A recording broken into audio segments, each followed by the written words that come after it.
bombazo total, tsunami gallardista, el Monumental bajo una nueva ley. La noticia que parecía una fantasía de mercado se ha confirmado con un peso político y deportivo inaudito. Nicolás Otamendi y Mauro Icardi, dos nombres con estirpe europea, han dado el sí a River Plate. La confirmación, filtrada desde el círculo íntimo del club, detona el mercado continental. Pero el verdadero sismo es que esta operación doble de Estado tiene un único arquitecto y ejecutor, Marcelo Gallardo, quien ha vuelto a tomar las riendas del primer equipo con una exigencia no negociable. El spoiler es de un calibre inédito. El regreso de Gallardo fue condicionado a la llegada de estas dos figuras, un ultimátum de jerarquía que obligó a Jorge Brito a hipotecar activos y a crear un fondo de guerra salarial fuera de la estructura tradicional del club. Otamendi es la voz que Gallardo necesitaba en el campo, el jefe de la defensa y el capitán moral. Icardi es el goleador implacable, el 9 de la obsesión que el muñeco reclamaba. La pregunta que debe hacerse el hincha es obligatoria. ¿Puede River Plate sostener la jerarquía absoluta de Gallardo, el costo de dos superestrellas y la inminente venta de dos juveniles, el sacrificio de activos, sin romper su ADN formativo? ¿Está Gallardo dispuesto a gestionar la Wanda bomba de Icardi a cambio de los goles letales? Suscríbanse ahora, dejen en los comentarios su opinión sobre el retorno absoluto de Gallardo y analicemos a fondo la ingeniería financiera, la nueva ley gallardista en el vestuario y el impacto en el superclásico. Capítulo hoy. El retorno absoluto y el ultimátum de jerarquía. La doble bomba de Otamendi e Icardi está intrínsecamente ligada al retorno absoluto de Gallardo. El muñeco no regresó por el cariño o la nostalgia, regresó bajo una sola ley, el ultimátum de jerarquía. Gallardo le exigió a Jorge Brito la contratación de dos líderes indiscutibles en sus respectivas líneas, un defensor central con mentalidad de campeón del mundo, Otamendi, y un delantero de élite con números garantizados, Icardi. La exigencia de Gallardo fue total. No negoció nombres, sino roles. Él necesitaba al capitán moral para la defensa y al goleador implacable para el ataque. La dirigencia, desesperada por el regreso del ídolo y la garantía de títulos, aceptó el ultimátum de jerarquía, dando luz verde a la operación doble de Estado. El retorno absoluto de Gallardo es, por lo tanto, el origen y el motor de la bomba. El muñeco entiende que para ganar la Copa Libertadores se necesita jerarquía probada, no solo promesas. Su ley es simple. El éxito se construye con líderes de élite que él mismo elige. Capítulo 2. El fondo de guerra salarial y la hipoteca del futuro. El costo financiero de la doble bomba es tan alto que obligó a River Plate a crear un fondo de guerra salarial, una arquitectura financiera paralela para eludir los límites presupuestarios y la inestabilidad cambiaria. Jorge Brito, el ejecutor financiero del plan gallardista, confirmó la activación de tres pilares. Primero, el sponsor dual, una marca de alcance global que pague la mayor parte de los salarios de Otamendi e Icardi a cambio de su imagen conjunta. Segundo, la hipoteca del futuro, la venta inminente de dos juveniles de la cantera. Se rumorean dos nombres con alto valor de mercado, para conseguir la liquidez necesaria para el Waverfi de Icardi y el blindaje salarial de Otamendi. Tercero, el dólar gallardista. Garantizar a los jugadores un salario neto en dólares, a través de un fideicomiso de imagen, blindado contra la devaluación. El fondo de guerra salarial es la prueba de que River Plate está dispuesto a hipotecar su futuro por una gloria inmediata. Gallardo exige ganar, y Brito le da las herramientas, incluso a costa del ADN formativo del club. La pregunta es si este fondo, que depende de ventas futuras y patrocinadores externos, es sostenible a largo plazo. Capítulo 3. Otamendi. El jefe de la defensa y la voz del muñeco. Nicolás Otamendi no viene solo como jugador, viene como el jefe de la defensa, el líder con estirpe de selección que Gallardo necesitaba para ejecutar su ley en el campo. El muñeco le ha prometido el brazalete de capitán y un rol de extensión del cuerpo técnico dentro de la cancha. Otamendi será la voz del muñeco, el que ordene la línea de fondo, el que transmita la intensidad y la mentalidad ganadora. El caudillo está dispuesto a sacrificar dinero en Europa por el cierre épico de su carrera en River Plate y la oportunidad de levantar la Copa Libertadores con el club de sus amores. El fichaje de Otamendi es la garantía de Gallardo para la solidez defensiva, el activo intangible que blinda el arco. El jefe de la defensa será el mentor de los jóvenes zagueros, el que les enseñe el oficio y la mística de las copas. Su liderazgo es el argumento más fuerte de la operación. Capítulo 4. Icardi. El 9 de la obsesión y el desafío de la ley gallardista. Mauro Icardi es el 9 de la obsesión de Marcelo Gallardo. El muñeco siempre necesitó un delantero implacable, un finalizador con números de élite que capitalice el volumen de juego. Icardi es el goleador letal que garantiza los goles. Pero su llegada implica el desafío de la ley gallardista. Icardi debe someterse a la disciplina total del muñeco, dejando atrás su pasado conflictivo y la sombra mediática de la Wanda bomba. Gallardo le ha impuesto una cláusula de conducta estricta. El foco es el fútbol y el rendimiento. El desafío de la ley gallardista es total. Icardi debe demostrar que su ambición deportiva es superior a su pasado. Gallardo le ofrece la redención continental, el único escenario donde puede recuperar su prestigio. El 9 de la obsesión es el riesgo más grande de la operación, pero también la garantía de goles. Capítulo V. El sacrificio de las joyas y el costo moral. La operación doble de estado exige el sacrificio de las joyas de la cantera. La inminente venta de dos juveniles con alto valor de mercado para financiar a Otamendi e Icardi es el costo moral que River Plate debe asumir. Gallardo, pragmático y enfocado en el éxito inmediato, defiende que la jerarquía es prioritaria. La dirigencia de Brito acepta la venta, justificando que la gloria continental es el activo más valioso. El sacrificio de las joyas es la prueba de que River Plate ha cambiado su ADN formativo por el pragmatismo del título. El costo moral es altísimo y el hincha se debate entre la euforia por los refuerzos y la tristeza por la partida de sus promesas. La pregunta es si el club puede absorber este sacrificio sin que la cantera se sienta traicionada.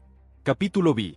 El eje de mando Otamendi-Icardi y la desnaturalización del sistema. El regreso de Gallardo con Otamendi e Icardi implica la creación del eje de mando Otamendi-Icardi, la columna vertebral que define el nuevo sistema táctico. Gallardo diseñará un esquema, un 4-3-3 ofensivo o un 3-4-3, que privilegie la solidez defensiva del jefe de la defensa y la contundencia del 9 de la obsesión. El eje de mando es la ley. Otamendi ordena atrás, Icardi finaliza adelante. La desnaturalización del sistema es que River Plate dejará de lado el toque horizontal para volverse más vertical, más directo y más letal en el área. Gallardo acepta el riesgo de volverse predecible, a cambio de la garantía de goles y la solidez defensiva. La desnaturalización del sistema es el precio de la jerarquía. Capítulo 7. La ley gallardista y el veto a la inestabilidad. El regreso de Marcelo Gallardo impone la ley gallardista en el vestuario, un código de conducta que incluye el veto a la inestabilidad. Gallardo le ha dejado claro a Icardi que su vida privada debe estar blindada y que cualquier conflicto mediático será castigado con la suplencia o la separación del plantel. El veto a la inestabilidad es la garantía de que la Wanda Bomba no desequilibrará al equipo. El muñeco es un gestor de egos con mano de hierro. Su ley es el fútbol y la disciplina. El veto a la inestabilidad es la única vía para que Icardi se enfoque en el rendimiento. La ley gallardista es total. Capítulo 8. El superclásico de la jerarquía y el desafío a Riquelme. La doble bomba de Otamendi e Icardi desata el superclásico de la jerarquía, un desafío directo a Juan Román Riquelme y Boca Juniors. Riquelme se ve obligado a responder con un fichaje de igual o mayor impacto, una figura que neutralice el golpe de efecto de River Plate. La guerra de los ídolos se intensifica. Si River Plate trae al campeón del mundo y al goleador de élite, Boca Juniors debe repatriar a un ídolo, Cavani, o un crack de Europa. El desafío a Riquelme es político y deportivo. Gallardo, en el banco, obliga a Riquelme a ser audaz. El superclásico de la jerarquía es una batalla narrativa que define el pulso del fútbol argentino. Capítulo 9. El trauma de la selección y la promesa de continuidad. Mauro Icardi, con su pasado conflictivo y su inconstancia en la selección, tiene un trauma de la selección. Gallardo le ha prometido la promesa de continuidad. El muñeco se encargará de que Icardi juegue todos los partidos y alcance el alto rendimiento que Lionel Scaloni exige. La promesa de continuidad es la garantía de que Icardi tendrá una chance de volver a la selección argentina. El trauma de la selección se cura con goles y títulos en River Plate. Capítulo X. La cláusula de salida y el negocio de la revalorización. Nicolás Otamendi acepta un contrato corto con River Plate, pero con una cláusula de salida a futuro que beneficia al club. Otamendi no viene a retirarse, viene a ganar y a revalorizar su imagen. El negocio de la revalorización es que Otamendi, al jugar en River Plate y en la Copa Libertadores, mantendrá su cartel en Europa. La cláusula de salida es la garantía de que River Plate tendrá un porcentaje de una futura venta de Otamendi a un club secundario de Europa. El negocio de la revalorización es un acto de pragmatismo. Capítulo 11. La presión del Monumental y la gestión de la expectativa. La llegada de Otamendi e Icardi dispara la presión del Monumental a niveles históricos. La gestión de la expectativa es el principal desafío de Gallardo. El muñeco debe blindar al plantel de la euforia y la exigencia de la hinchada. La presión del Monumental es un arma de doble filo, puede ser el motor de la gloria o el riesgo del fracaso. Gallardo, el gestor de la presión, debe ser lo suficientemente fuerte para mantener el foco en el fútbol, no en la euforia.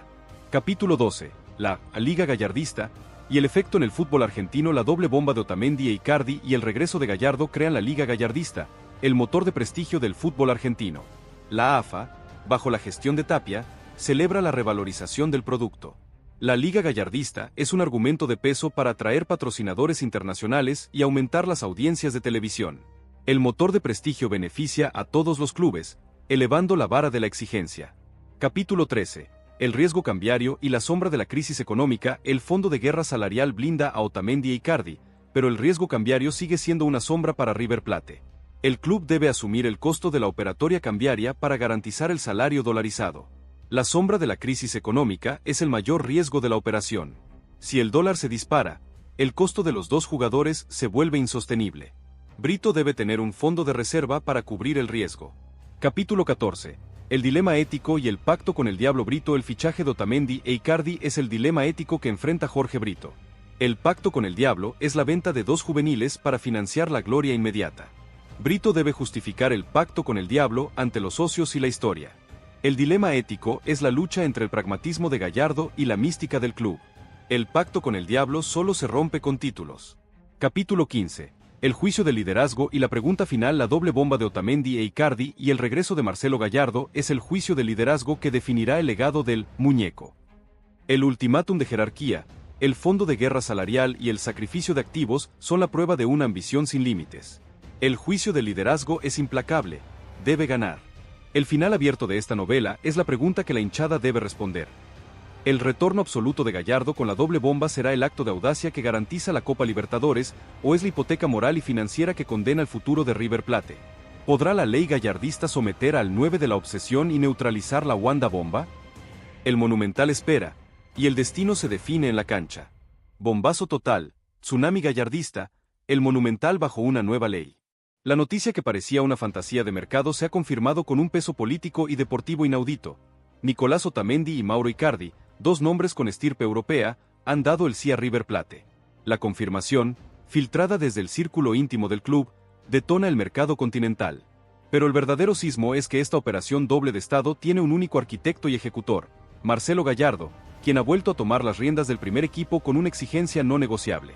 El spoiler es de un calibre inédito. El regreso de Gallardo fue condicionado a la llegada de estas dos figuras, un ultimátum de jerarquía que obligó a Jorge Brito a hipotecar activos y a crear un fondo de guerra salarial fuera de la estructura tradicional del club.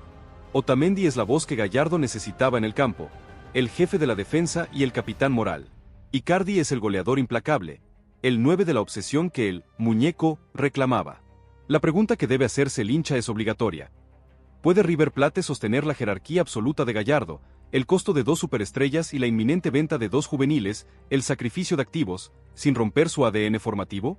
¿Está Gallardo dispuesto a gestionar la Wanda bomba de Icardi a cambio de los goles letales?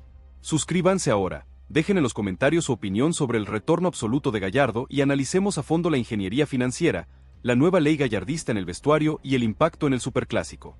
Capítulo hoy. El retorno absoluto y el ultimátum de jerarquía. La doble bomba de Otamendi e Icardi está intrínsecamente ligada al retorno absoluto de Gallardo.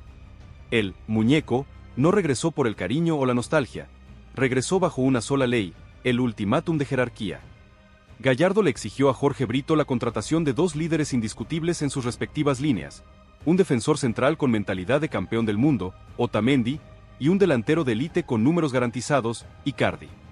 La exigencia de Gallardo fue total. No negoció nombres, sino roles. Él necesitaba al capitán moral para la defensa y al goleador implacable para el ataque. La dirigencia, desesperada por el regreso del ídolo y la garantía de títulos, aceptó el ultimátum de jerarquía, dando luz verde a la operación doble de Estado. El retorno absoluto de Gallardo es, por lo tanto, el origen y el motor de la bomba. El muñeco entiende que para ganar la Copa Libertadores se necesita jerarquía probada, no solo promesas. Su ley es simple. El éxito se construye con líderes de élite que él mismo elige. Capítulo 2. El fondo de guerra salarial y la hipoteca del futuro. El costo financiero de la doble bomba es tan alto que obligó a River Plate a crear un fondo de guerra salarial, una arquitectura financiera paralela para eludir los límites presupuestarios y la inestabilidad cambiaria. Jorge Brito, el ejecutor financiero del plan gallardista, confirmó la activación de tres pilares. Primero, el sponsor dual, una marca de alcance global que pague la mayor parte de los salarios de Otamendi e Icardi a cambio de su imagen conjunta. Segundo, la hipoteca del futuro, la venta inminente de dos juveniles de la cantera. Se rumorean dos nombres con alto valor de mercado, para conseguir la liquidez necesaria para el waiver fee de Icardi y el blindaje salarial de Otamendi. Tercero, el dólar gallardista. garantizar a los jugadores un salario neto en dólares, a través de un fideicomiso de imagen, blindado contra la devaluación. El fondo de guerra salarial es la prueba de que River Plate está dispuesto a hipotecar su futuro por una gloria inmediata. Gallardo exige ganar, y Brito le da las herramientas, incluso a costa del ADN formativo del club. La pregunta es si este fondo, que depende de ventas futuras y patrocinadores externos, es sostenible a largo plazo. Capítulo 3. Otamendi. El jefe de la defensa y la voz del muñeco Nicolás Otamendi no viene solo como jugador, viene como el jefe de la defensa, el líder con estirpe de selección que Gallardo necesitaba para ejecutar su ley en el campo. El muñeco le ha prometido el brazalete de capitán y un rol de extensión del cuerpo técnico dentro de la cancha. Otamendi será la voz del muñeco, el que ordene la línea de fondo, el que transmita la intensidad y la mentalidad ganadora. El caudillo está dispuesto a sacrificar dinero en Europa por el cierre épico de su carrera en River Plate y la oportunidad de levantar la Copa Libertadores con el club de sus amores. El fichaje de Otamendi es la garantía de Gallardo para la solidez defensiva, el activo intangible que blinda el arco. El jefe de la defensa será el mentor de los jóvenes zagueros, el que les enseñe el oficio y la mística de las copas. Su liderazgo es el argumento más fuerte de la operación. Capítulo 4. Icardi. El 9 de la obsesión y el desafío de la ley gallardista. Mauro Icardi es el 9 de la obsesión de Marcelo Gallardo. El muñeco siempre necesitó un delantero implacable, un finalizador con números de élite que capitalice el volumen de juego. Icardi es el goleador letal que garantiza los goles.